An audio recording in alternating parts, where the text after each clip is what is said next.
Greetings all. Welcome to Monday Morning Motivation episode number 53, and topic for today is strategic mediocrity. Recently I read an article about this particular topic.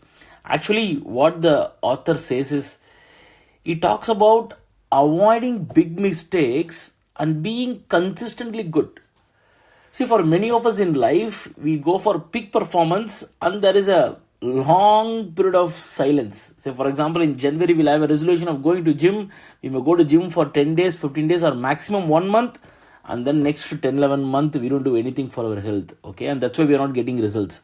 But the author takes the example of Roger Federer, how he is not extremely great in any one part of tennis, but he is having a sustained performance in all the parts, like great save, great backhand, great returns.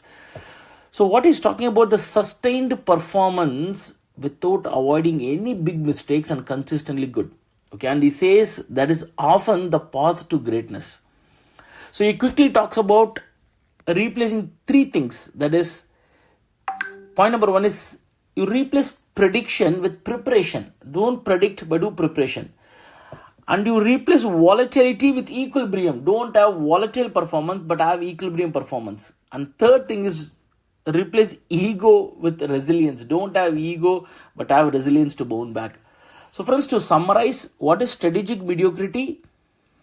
Focus on the average result every time.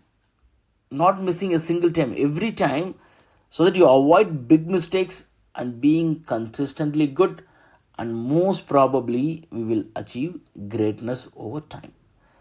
Thank you. Have a great week. Signing off, this is Subramanian, Chandramouli, author and sales specialist.